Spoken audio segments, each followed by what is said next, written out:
Ho ho boardies, welcome to Borderline Games. I'm Gareth and this is Ciconia When They Cry, Episode 2. We are in a world where the military is led by Gauntlet Knights. They kind of are the face of the military.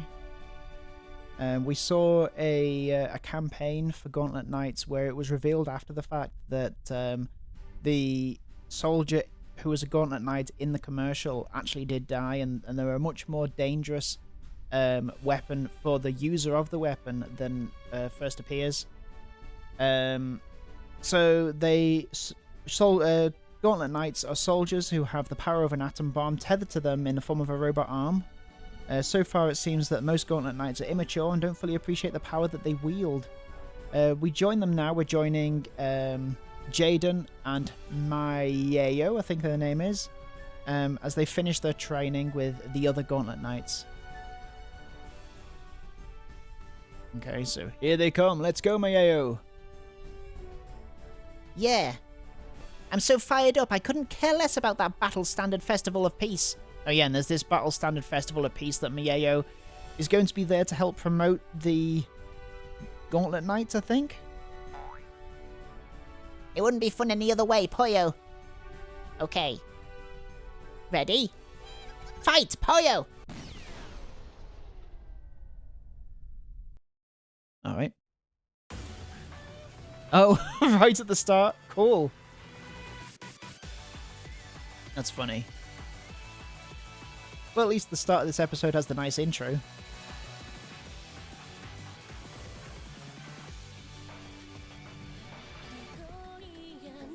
There's little Poyo.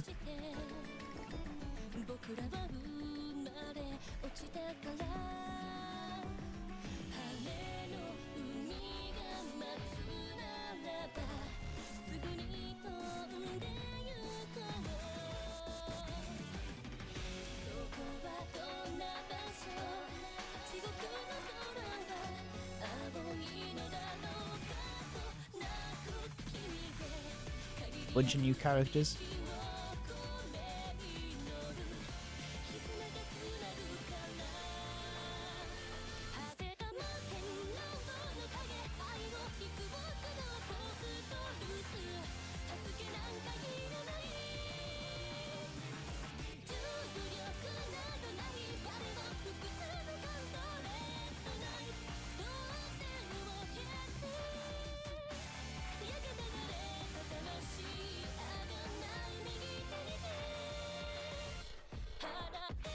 Oh, what was that? Little flash. All is in the name of guiding humanity down the right path. Oh, okay, cool. Didn't want to talk too much over that. I was kind of enjoying it. No matter how far virtual reality advances, it will never compare to the shock of the body's 5 senses.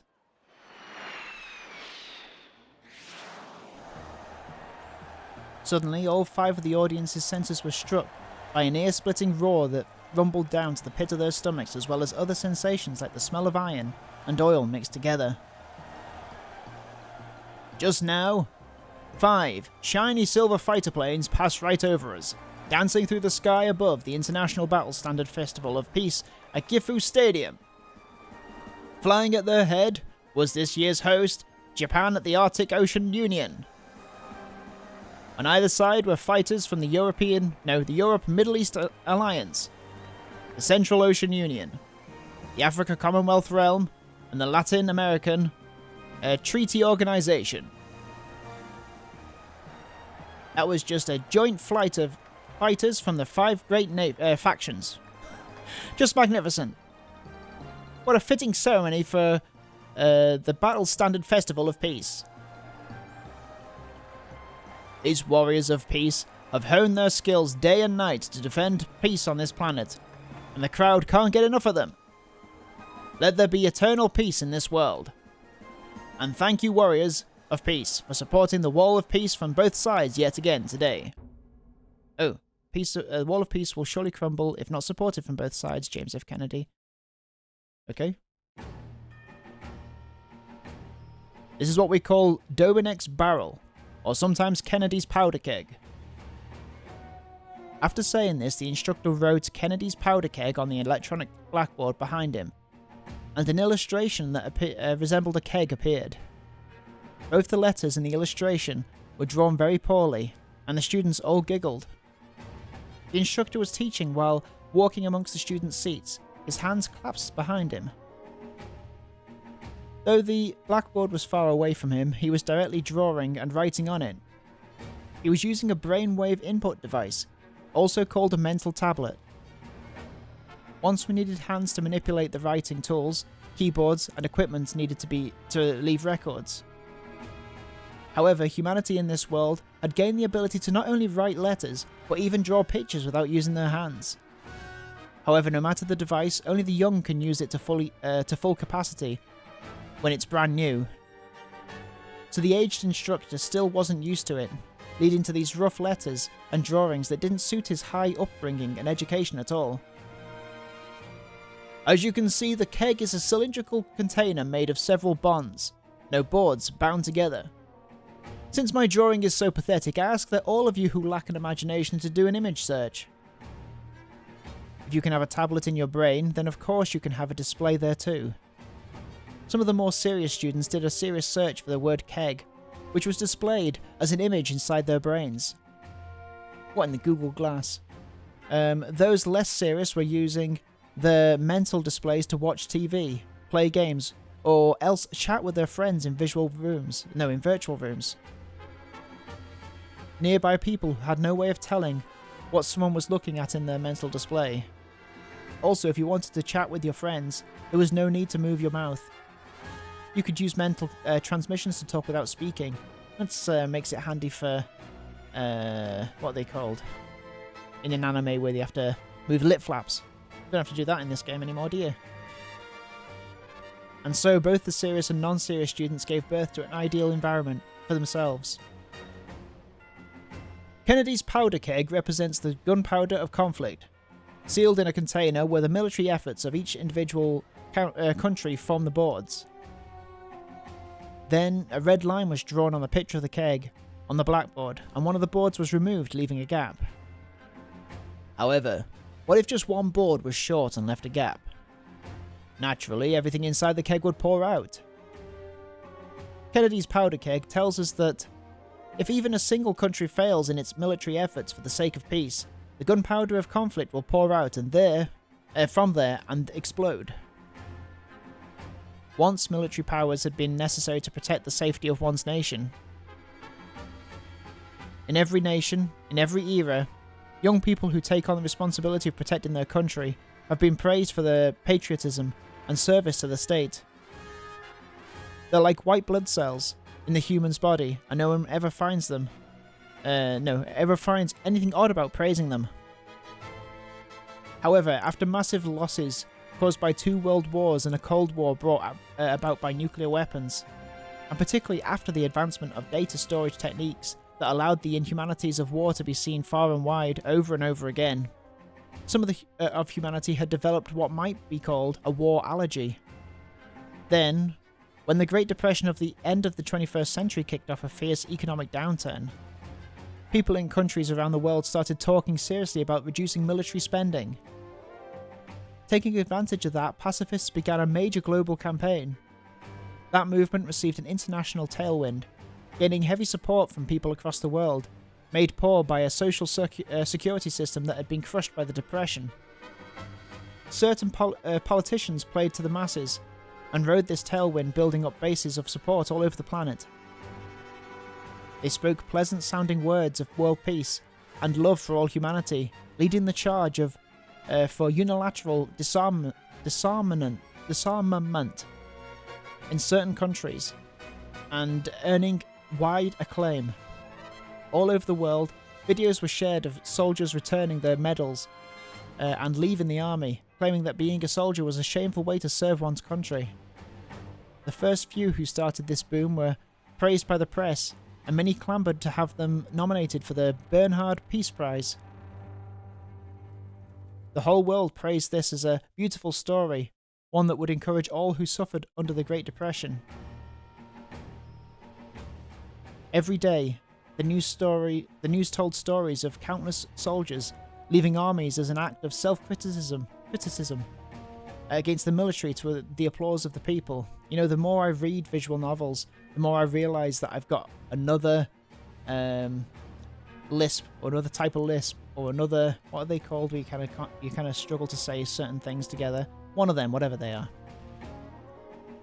And it detailed, no it didn't, and it delighted in showing stories of tanks and fighter jets being scrapped, giving the numbers for how much that had saved in construction and maintenance costs, and comparing that to how many babies could be fed with the same funds. It was a global disarmament boom. If all neighbouring countries had reduced their militaries at the same time, this would have been a wonderful thing. However, as the prisoner's dilemma suggests, strategies that baselessly assume that your partner will act with benevolence are less than ideal in affairs between nations. This resulted in an extremely tilted military balance across several national borders around the world. At the time, national leaders who disarmed unilaterally were lauded as pioneers of world peace and given several international awards. However, in the national A3W era, their reputation had done a 180. They were condemned for abandoning their support of the walls of peace that separated countries and accused of the sin of negligence in their duties towards world peace.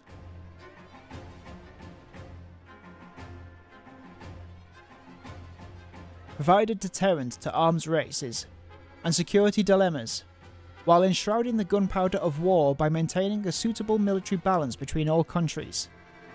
This is the philosophy of the IPMA, the International Peace Mediation Association, and it is how a healthy military balance preserves world peace.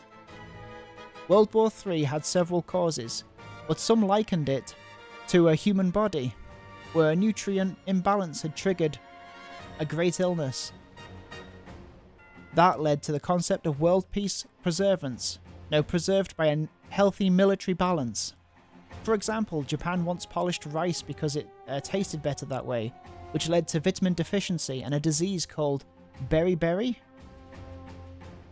They removed the bad-tasting bran, but they didn't realise that it contained vital nutrients. That bran was like military might. True military might does have a violent and inhumane side to it. Any humanitarian would claim that it tasted bad. However, when they polished it off and threw it away, it resulted in a fatal nutrient deficiency for certain nations. When military might only exists on some sides and not on others, it's easy to enter an irreversible situation. It was like trying to climb a mountain without a safety line.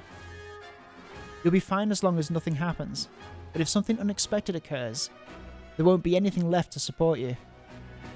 One of World War III's other causes, populism, led to increasing friction between neighbouring countries and placed a lot of pressure on border regions. That wouldn't have been a problem if those borders, those walls of peace, had been supported on both sides.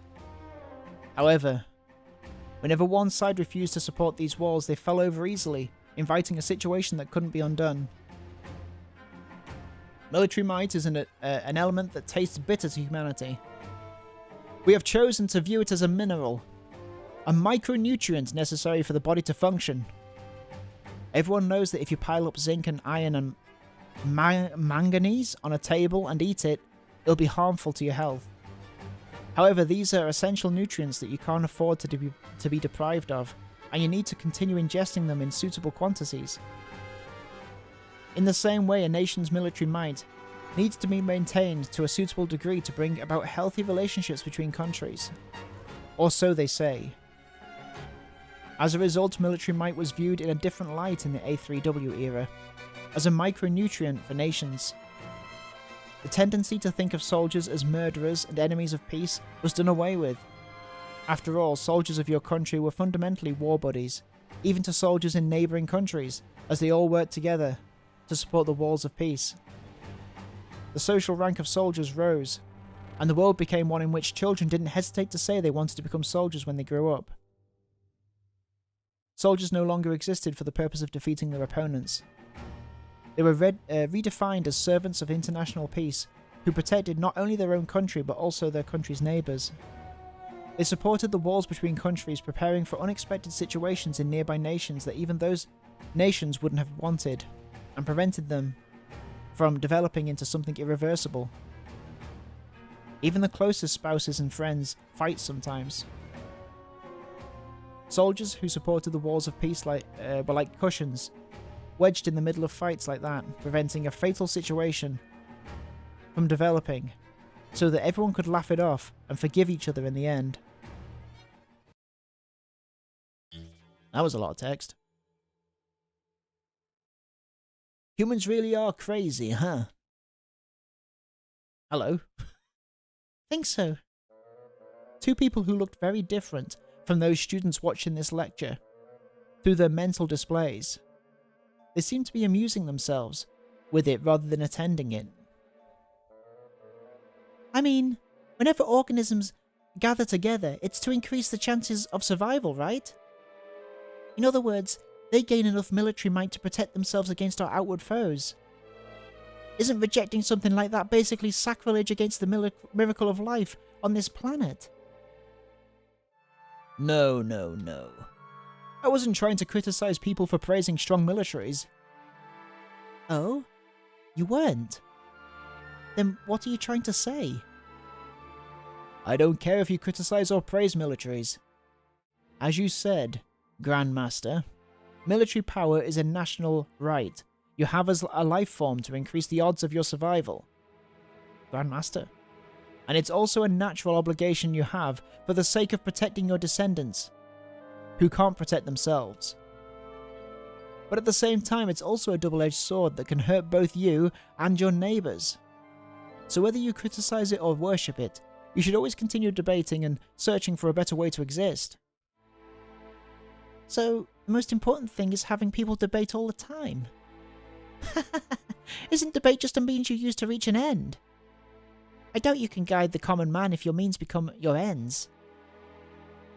True. Debate can easily lead to wasting time. It's not a great idea to gradually work out a solution when you've got an urgent and pressing issue to deal with. I'm just trying to explain how unpleasant these extreme changes are and how it's just as unpleasant when nothing changes at all.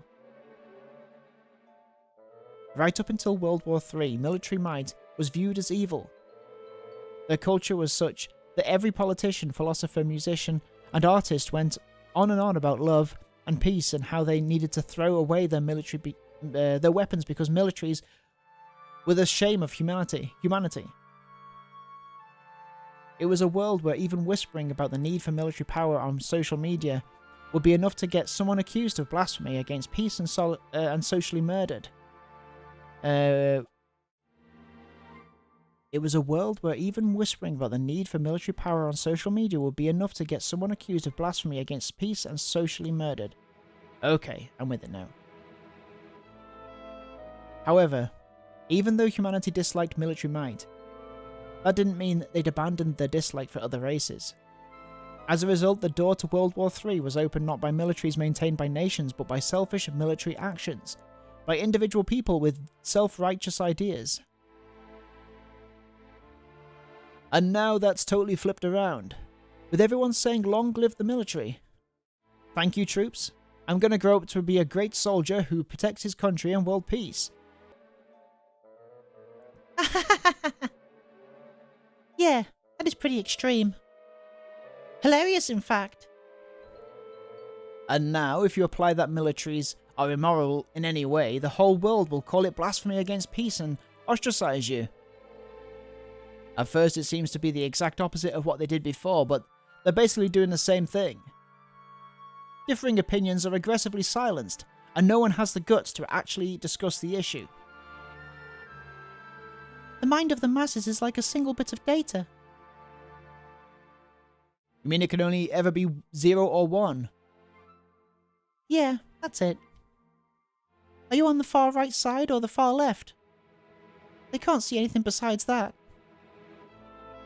And because that's all their mind can hold, they aren't capable of debate, and they aren't receptive or clever enough to accept a position that's different from theirs. If you want to strengthen that one-bit person, then there's no choice but to train them, right? I'll bet that training would be pretty harsh for those one-bits. By training the one-bits, they must have meant the act of letting differing opinions collide in debates. However, no matter which time period you look at, history doesn't record many people capable of tolerating differing opinions in the name of diversity. Whether it's religions, ideologies, or how you like your eggs cooked, the world is full of people incapable of accepting diversity. After all, even people who claim to be for diversity are unable to accept the existence of people who dispute that belief. It's not at all an easy thing to do. People crowd together with those who share their own views, exterminating all opposing views. That's what debate means to humanity now, as it approaches the 10 billion person mark once again. It's been like this since before the time of Rome. Sometimes kings urge their subjects to take part in debate. However, the one-bits never managed to count to anything but 0 or 1. Still, in my opinion, if you stop thinking and debating, you aren't even human anymore. You really are a warrior, aren't you? Very well, I shall grant you the title of 8-bit. You honour me, Grandmaster. The people can't do anything but advance in a direction that's been decided for them. Showing people where to go is what a king does. If you're waiting for the common man to gain enough intelligence to take part in debate, I'm afraid the sun will probably burn out first, right? Even so, I want to have faith in people. What if people didn't get kicked around by the consensus? Going forward when they say forward, stopping when they say stop, and going left and right when they tell you to. What if everyone could have their own opinions, debate them together, and accept each other? And what if then you looked around and saw that everyone accepted everyone else, and that everyone was moving in the same direction? I hope a miracle like that will occur someday. It might not happen until the day before the sun bursts out and the globe is covered with ice, but I believe we will make it in time.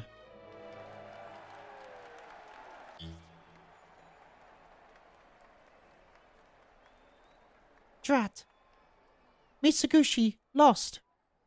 Come on, isn't judo supposed to be Japan's speciality? Last year a power harassment scandal threw the association into chaos. Guess this means I win. Several numbers appeared in their virtual space, and the numbers on Seashat's side decreased and were added to Tojuru's side. Tujuru.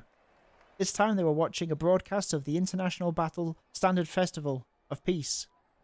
It was a celebration of peace, where countless young people displayed the techniques they had honed and the hard work they'd put in for the sake of this day.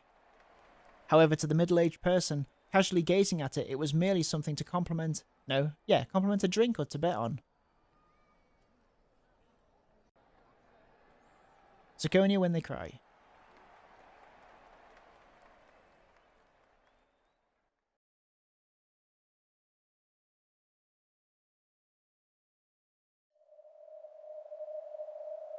A triangular, luxuriously designed table was lit by a faint light. Until your eyes adjusted to the darkness, you wouldn't be able to see anything else. Then, a white hand suddenly stretched into that darkness. That hand was holding a small bag with gold embroidery. Open it. As you wish. In that case... The contents of the bag were laid out on the table. It was 3 coins. 2 of them were gold and 1 was silver. Always keep your eyes open. After all, you people will never know when that time will come. Oh, okay.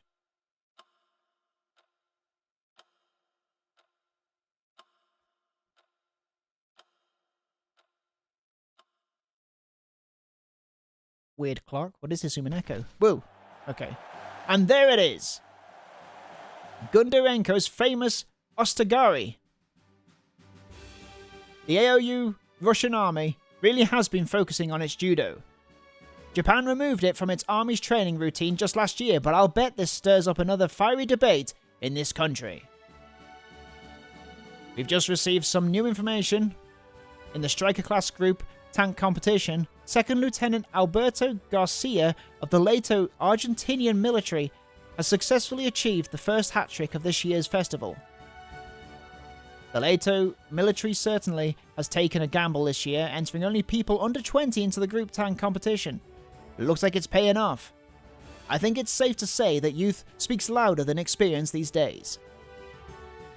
I suppose whether it's blazing a trail of a new era or maintaining the peace, no one is more qualified than the young.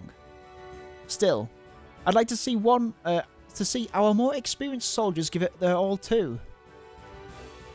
The International Battle Standard Festival of Peace was a competition featuring soldiers from across the world. Of course, this competition included more than just sports. Yes, perfect. What beautifully perfect flying. The ABN British Air Force refuses to surrender their place as masters of the art of the skies, and their 2nd Lieutenant George White truly is a genius, even at the age of 18.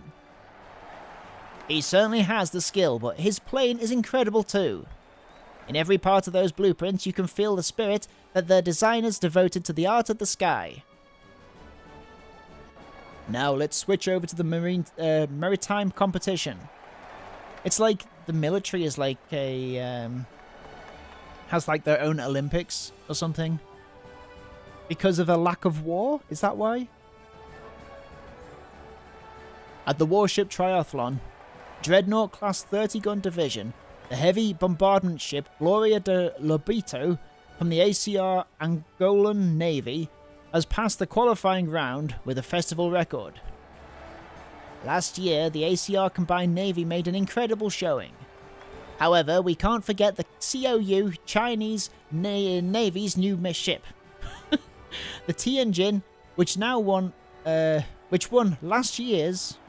That's so interesting, I read that as now won because it's backwards as now. That's so weird. Which won last year's Central Ocean Cup. Most events included not just soldiers, but their weaponry as well. The way they determined winners and losers was an open, refreshing thing, designed to foster a noble soldiership among the troops who protected world peace together. Of course, it was still a competition, so they fought against members of the opposing factions as if they were enemies. However, when both sides learned from each other and interacted, they grew to respect one another. Every national military from every faction deepened their relationships during the International Battle Standard Festival of Peace. To those who supported the walls of peace from both sides, the friendships this inspired were the best way to prevent war. At the same time, this put the military techniques from countries all over the world on display, making it possible for all national militaries to share in new technologies. That would prevent future breakthroughs in military tech from causing a breach in the military balance. Instead of avoiding military might, the world could acknowledge its function and maintain a healthy balance, making world peace a reality. That was why the International Battle Standard Festival of Peace existed.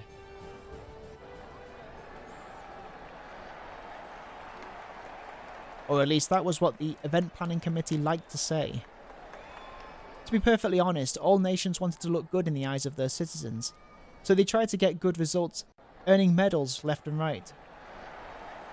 Since war never broke out, the report card for the militaries became the number of medals they won at the festival. In other words, though the young were supposedly the main participants in this event, the expectations of the old affected it significantly. So though soldiership was supposed to be something noble, there was always talk of bribery and doping behind the scenes. Well, that sort of thing happens in every era. There's no point harping on it. Those young people who carried the prestige of their nations were spurred on mercilessly. Only those who succeeded were praised, and those who didn't measure up were abandoned. This happens in all eras. There's no point harping on that either. It's always the young who are made to compete, and the adults only reward success. The young don't want the adults to abandon them, So they always press forward. Ooh. You fool. Didn't I tell you not to let your eyes off Lyja and Koshka? Not even for a second. I'm sorry, instructor. Why are you causing a ruckus right before a match? A time when you must be your absolute peak condition. You knew they would run wild right away, didn't you? But instead you start going crazy with them. You fool! You imbecile! You nincompoop! I'm so sorry. I'm so sorry, yeah. Come on, if we just had a few sweets, our physical condition will be back to normal in no time. Meow! And as for you, you weirdo, The most efficient way for Gauntlet Knights to restore their stamina was sugar. In other words, dessert. Lilja and Koshka, who had returned from the athletics cafeteria with extra-large parfaits in both hands, didn't give a damn that Chloe was getting in trouble because of them. They were happily gulping down their parfaits. If anything, this is all because I was kept waiting so long for my turn. It got boring. Yeah. Meow. Okonogi, it's totally your job to make sure we don't get bored. Meow. You little rats! Okonogi stamped his feet, but because of his position and other adult reasons, he couldn't hit Lilja or Koshka. Other adult reasons? So he karate chopped Chloe twice on the head. These kids would be up very soon. Just when he wanted them to be in their best condition for the sake of their nations and their faction. They had started up a battle royale in a simulator just because they were bored. So it wasn't a battle simulator thing. Do you realize how many people worked hard and how much money was spent to get you fools into peak condition? And now you're wasting all that just so you can play with your friends because you're bored. Ow, that hurts, instructor! Beep, my head's gonna cave in! Jesus Christ, leave her alone. After going that crazy, it's amazing that they managed to recover so quickly. That's youth for you. Give the kids some chocolate and they'll be perfectly fine. By the way, this chocolate's delicious. What country is it from? A Gauntlet Knight's fatigue manifests itself in the brain. It's hard to self-diagnose. You've managed to recover up to 89%, Maeo. Don't forget that you've got at least a 10% of your fatigue remaining. You don't understand. In this world, there are some kinds of power that you've got to work for, even if it wears you out. Next time, go build up that power on your own. Have some respect for my time. You say that, but your brainwave data after our match was as good as it gets. Want me to compare it to your historical graphs and send it to you? The data says you're sulking and wagging your tail at the same time. Shut up. I'm not going to fight you again. Go staple a picture of me to the wall and do it on your own next time. You're hilarious, Maeo. The condition of your blood says you're still somewhat fatigued, but I must admit that your unquantifiable mental condition has improved. The young can be so interesting. I'm pretty sure you qualify as young too. Oh, right. How silly of me. I'll bet Gunhild's mental age has the 1s and 10s digits flipped. There's no helping it. You'll never find a parallel processor who isn't weird. Still, the skill you get as a result is honestly amazing. Well, I know I wouldn't trust our butts to anyone but old Granny Gunhild. Gauntlet Knights were typically deployed in 3-person teams. And in the Maeo, Jaden, Gunhild team, Maeo and Jaden were only able to focus on their offensive role in the front lines because they had Gunhild supporting them from behind. However, she wasn't just a supporter. She was in that role because that's what she was best at. But she was also talented enough to riddle any attacker with holes if they broke through. On the contrary, perhaps because she always observed her opponents calmly as a supporter, she actually won most of the time in one-on-one matches against Mieo and Jaden. She humbly claimed that she only won because she'd memorized Mieo's and Jaden's patterns, and that she'd be totally useless in a real fight. However, Mieo and Jaden knew that they could trust their backs to her. By the way, Mieo was an ace of the AOU Japanese military. Jaden had come up from an ace unit in the AOU American military. Of course, Gunhild was an ace too, of the AOU Swedish military. Those were three of the best aces the AOU had. Groups of 3 people supporting each other's lives like this were sometimes called kettle, in imitation of the Air Force, or squads in imitation of the Army. Why is kettle in imitation of the Air Force? Is that a thing, is it? Mieo, Jaden and Gunhild. They were the 17th Aerial Augmented Infantry Squad Warcat of the AOU Combined Military Central HQ. It was one of the best Gauntlet Knight kettle in the AOU, the Arctic Ocean Union. As Mieo's group would put it, they were the Honor Student kettle. Oh, hang on, does it say kettle, doesn't ket? As Mieo's group would put it, they were the Honor Student ket. Okay. Over there was the problem child Ket. Why does it keep on saying Ket? Lilja, Koshka, and Chloe.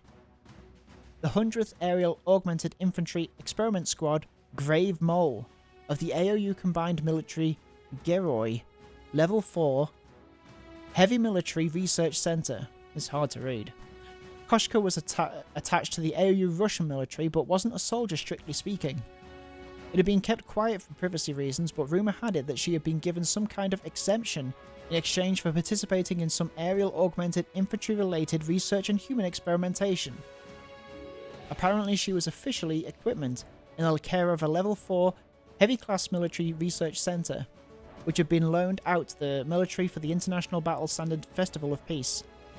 Of course, though she was equipment, she was also the highest tier equipment that existed.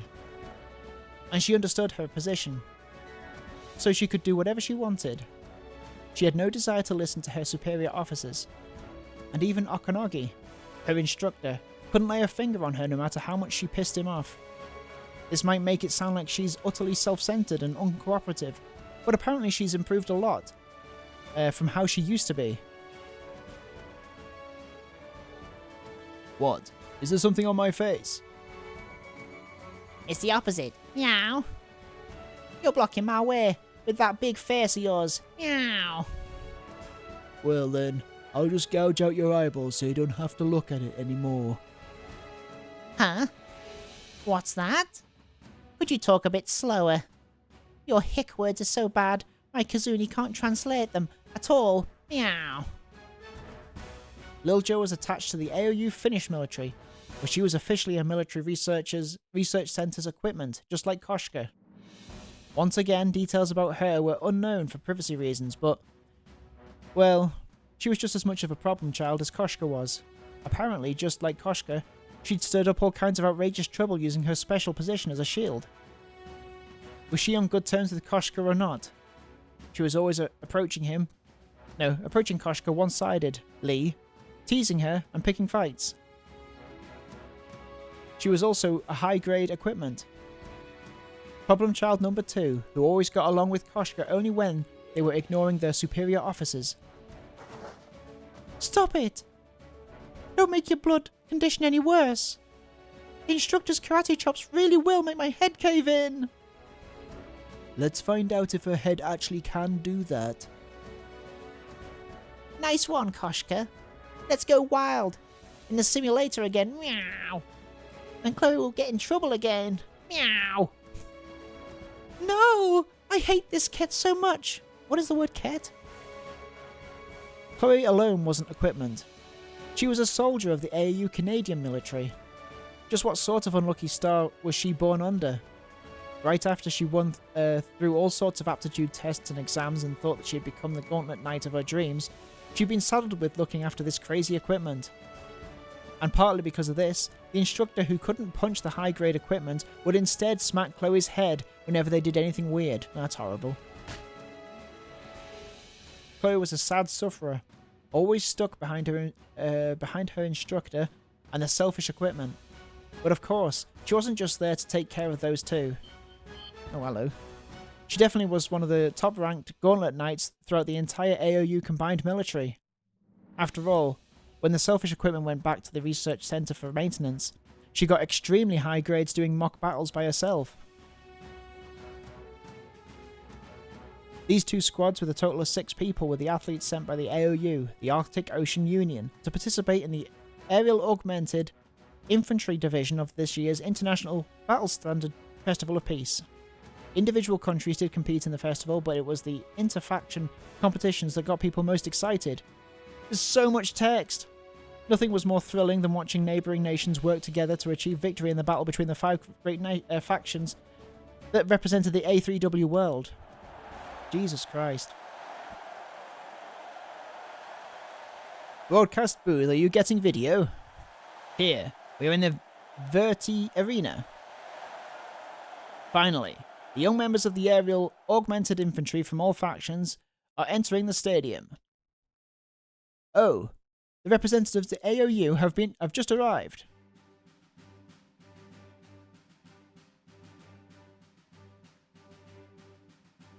Aerial Augmented Infantry. That was their official title. They were more commonly known as Gauntlet Knights. Those miraculous soldiers of the new era wore gauntlets on their left arms, and they could fly on their own through the sky, repel all sorts of attacks, and wield any kind of weapon. We know! We've been told this already. At this year's festival, the Aerial Augmented Infantry Division had finally been established, and their true worth had been revealed to the world at large. However, their fights were too dangerous to be held in real space, as was also the case for other events emulating real warfare. Live fire competitions carry some risks no matter how many safety measures you take. However, if you use mock weapons for the sake of safety, the battle becomes completely uninteresting. So dangerous competitions generally took place in virtual locations, known as the Verti Center, Arena rather. That said, in a virtual world that had advanced as far as possible, the sensation of sight and sound were in no way inferior to reality. Spectators were able to view it as if it were happening right before their eyes. And though the participating athletes were in a simulator room, it felt as though they were actually in the arena. Well, why does it matter that it's virtual reality in that case? Like, if it's virtual reality, surely that's as unimpressive as doing it safely? I don't know. I wonder what kind of people the other faction are sending. I doubt there's going to be anyone as normal as you and me. That's not true, Meow. If the world is full of people as crazy as Koshka, it would have been annihilated by now, Meow. Ilja, please stop picking fights with Koshka. If you run wild here, everyone in the world's going to see it. The instructor's chop really will make my head cave in. My stomach's full and I'm sleepy, so I won't fight back. That yawn was just... Oh, hang on. That's the wrong one, isn't it, that I've been voicing? That yawn was just broadcast publicly. Looks like Chloe really will face the chop when this is over. Oh no, because she was saying meow, must have switched the sprites. Oh! The group that just came in, is that the COU? Oh, there they are. It is! They're being led by 2nd Lieutenant Liu Lingji from COU China. So that's Lingji. That ace among aces from the COU. Her visual simulator score is the best in the world. Well, that's probably exaggerated. Well, you couldn't exaggerate it anymore, could you? Behind her are Momotake from COU Japan and Aisha from COU Indonesia. They're the COU's best squad, the COU Combined Military HQ's Imperial Guard Aerial Augmented Infantry Squad, Baibayo. Baiba. Remembering your training and we cannot lose. By which I mean remember your training. Of course. As long as I still draw breath, none shall lay a finger upon our princess. I'll bet you just wanted to say that. That's why you were practicing in the bathroom earlier, right? What? No way. That definitely didn't happen. How did you know? Momotak, you mustn't lose your composure before a battle. Even the princess got mad at you. The next three are from Ciconia, the COU Combined Military Central General Corps, 1st Branch 301st Aerial Augmented Infantry Assault Squad. All those COU people look so serious, I bet if you told them a joke, they'd just stare at you coldly and ignore you. Meow, it's that person. Let's see if their eyes remain cold once they've been thoroughly beaten. I mustn't lose to anyone. Not to our enemies, not to Baiboa. Not even to my teammates. Sheesh! How about you chill out a bit and have some fun? Try waving! Hey everybody! If you're looking for Andre in the COU Madagascar, that's me! Come on, you wave too, rookie! Huh? Hello. I'm Rukshana from COU Saudi Arabia. Stop. You two, you're embarrassing us. How many times do I have to tell you not to play along with the nonsense of a careless man who bears no responsibility?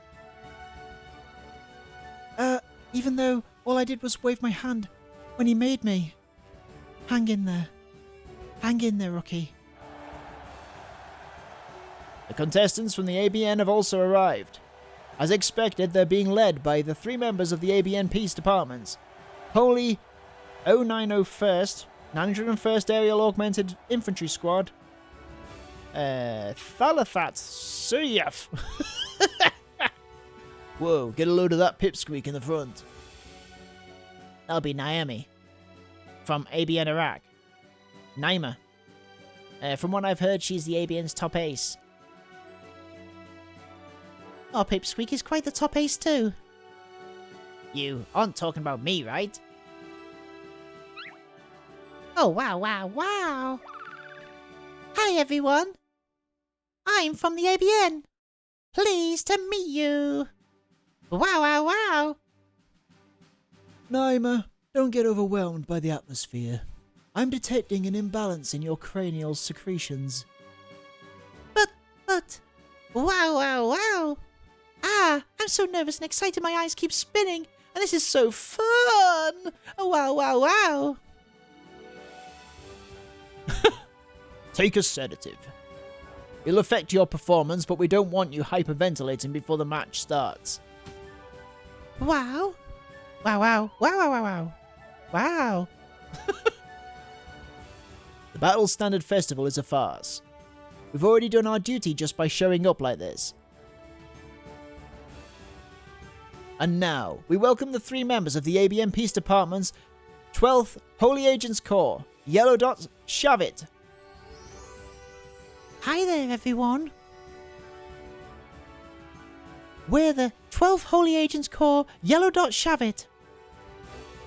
Today, we'll be showing you the miracle of human harmony, friendship, and love. Yeah, look at the staff, seating area.